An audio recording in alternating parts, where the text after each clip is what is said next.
क्या आप जब रसगुल्ले बनाते हैं तो चाशनी के अंदर डालते हैं जो छेना रहती है पूरी तरह से फैल जाती है, या फिर बनने के बाद आपके जो छेने के रसगुल्ले रहते हैं वो सिमट कर बिल्कुल छोटी हो जाती है या सॉफ्ट नहीं बन पाती है।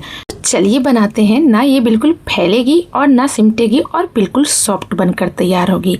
तो इसे बनाने के लिए ना करीब मैंने 1.5 लीटर दूध ले ली हूँ।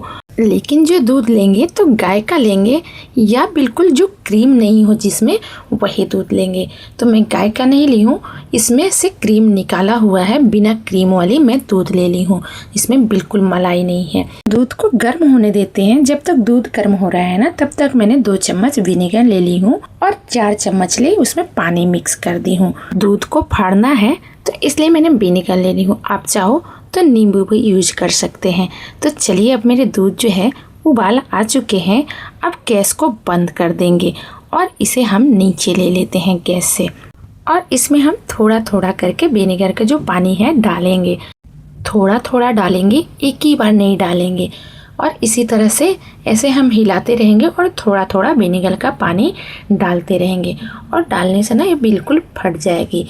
हम लोग जैसे पनीर बनाने के लिए क्या करते हैं कि गैस पे रखते हैं दूध को और उबलने देते हैं, और उसके अंदर हम लोग विनेगर या नींबू डाल देते हैं और फाड़ते रहते हैं।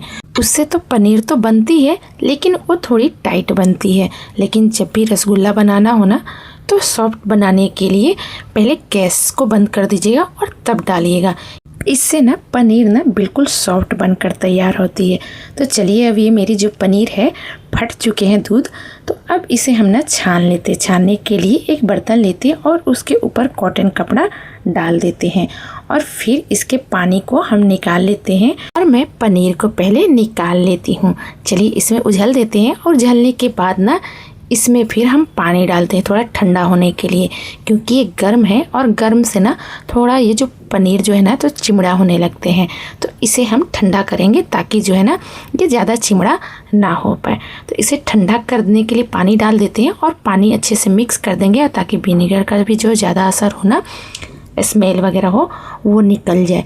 तो चलिए, इसे पानी डालने के बाद अच्छे से इसे धोकर और फिर अच्छे से कपड़े में निचोड़कर पूरे पानी को हम निकाल लेते हैं, और अच्छे से इसे हम बांध देंगे थोड़ी देर के लिए, ताकि इसके अंदर जो भी पनीर के अंदर एक्स्ट्रा पानी है वो निकल जाए।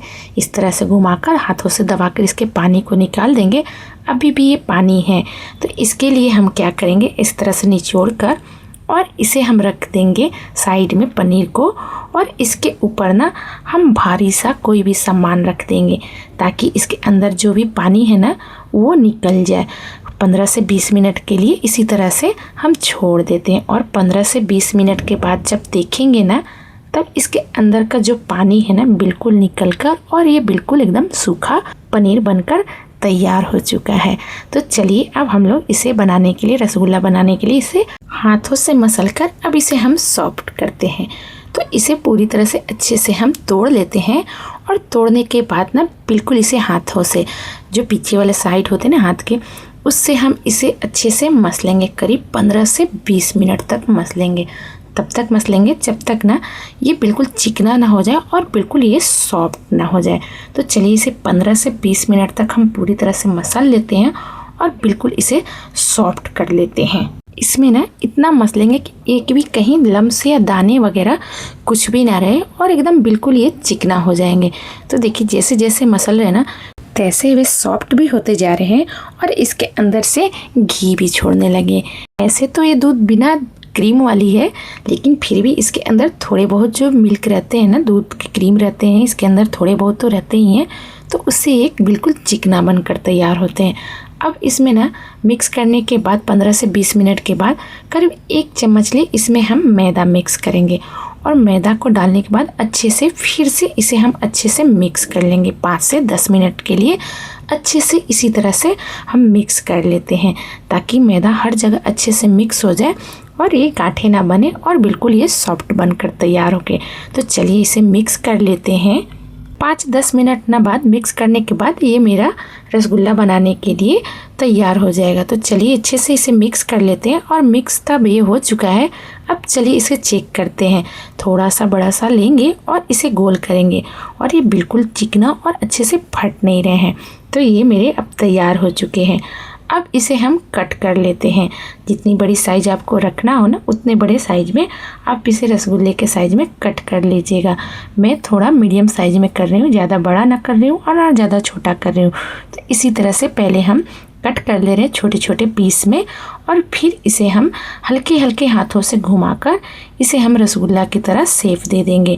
तो चलिए अब इसे हल्के हल्के हाथों से इसे हम चिकना करेंगे बिल्कुल गोल इस तरह से, और रसगुल्ले के शेप देकर इसे हम तैयार कर लेते हैं। और तब इसके बाद ना इसे हम चाशनी के अंदर डालेंगे, लेकिन मैं चीनी वाली नहीं बना रही हूँ, गुड़ वाली बना रही हूँ। आप चाहो तो चीनी की भी चाशनी बनाकर तैयार कर सकते हैं, लेकिन मैं गुड़ से बना रही हूँ। तो चलिए अब इसी तरह से हम इसे शेप दे देते हैं, और शेप देने के बाद फिर हम इसे आगे रसगुल्ले बनाने के लिए तैयारी करेंगे।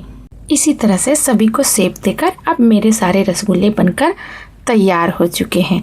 तो चलिए अब इसे साइड में रख देते हैं। अब चाशनी बनाते हैं। तो चाशनी बनाने के लिए ना बड़े से बर्तन लेते हैं, 2 गिलास पानी डाल दी हूँ, और उसके बाद ना 200 ग्राम से मैंने गुड़ डाल दे रही हूँ।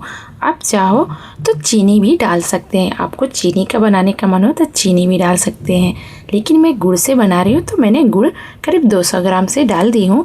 और इसे मेल्ट होने देते हैं। धीरे धीरे जैसे जैसे गर्म होंगे तैसे तैसे ये गुड़ मेल्ट हो जाएंगे और गुड़ की चाशनी बनकर तैयार होने लगेगी। तो धीरे धीरे गुड़ मेरे पिघल चुके हैं, और चाशनी को ना बिल्कुल पतला ही रखना है। गुड़ पिघल जाए और इसमें उबाल आने लगे तभी इसे ना हमको तार बनाना है और ना गाढ़ा करना है। तो ये मेरे गुड़ पिघल चुके और ये चाशनी में भी उबाल आने लगे हैं। अब मैं जितने भी छेना का रसगुल्ला बना के रखी हूँ ना, अब इसके अंदर हम डाल देते हैं, और डालने के बाद ना इसे हम ढक देंगे, और गैस को ना हाई ही रखेंगे, ना लो करेंगे और ना मीडियम करेंगे। बस हाई पे ही 5 मिनट तक हम इसे पकने देंगे। और 5 मिनट के बाद जब ढक्कन हटाने के बाद देखिए मेरे जो रसगुल्ले हैं ना बिल्कुल कढ़ाई में एक भी नहीं फैले हैं, और ना ही ये टूटे हैं। बिल्कुल गोल और शेप जैसे मैंने शेप दे के दी थी वैसे ही है, और साइज में थोड़े ये बढ़ भी चुके हैं। अभी ये पूरी तरह से अभी पककर तैयार नहीं हुए हैं, सिर्फ ये हल्के से अभी फ्लफी हुए हैं, मतलब सॉफ्ट हुए हैं। इसलिए हम 5 से 10 मिनट तक और इसे हम पकने देंगे, रसगुल्ले को उबलने देंगे चाशनी के साथ, और बीच बीच में इस तरह से चलाते रहेंगे। और जैसे जैसे ये ऊपर आ रहे हैं ना, फूलकर बड़े हो रहे हैं ना साइज, तो ये अच्छी तरह से पककर तैयार हो रहे हैं। तो इसे अब हम गैस को कर देते हैं बंद, और बंद करने के बाद भी आपको हम दिखाते हैं कि साइज में कितनी बड़ी साइज हो चुकी है और कितनी ये सॉफ्ट बनकर तैयार हुई है। तो इसे एक निकालते हैं और देखिए कितना एकदम सॉफ्ट बनकर तैयार हुई है ना। तो कैसी लगी ये मेरी रसगुल्ला की रेसिपी? अच्छी लगी तो लाइक और कमेंट ज़रूर से कीजिएगा। ठंडा होने के बाद मैं दिखाती हूँ आपको। ये बिल्कुल छोटे साइज में नहीं हुए हैं ना, ये बिल्कुल सुगड़े हैं, वैसे ही सॉफ्ट और बड़े साइज में एकदम दिख रहे हैं। तो अब इसे एक कट करके आपको दिखाते हैं, अंदर से बिल्कुल एकदम जाली और सॉफ्ट बनकर तैयार हुई है। तो मेरे रसगुल्ले परफेक्ट बनकर तैयार हुए हैं ना। तो इस तरह से आप एक बार ज़रूर से ट्राई करके देखिए।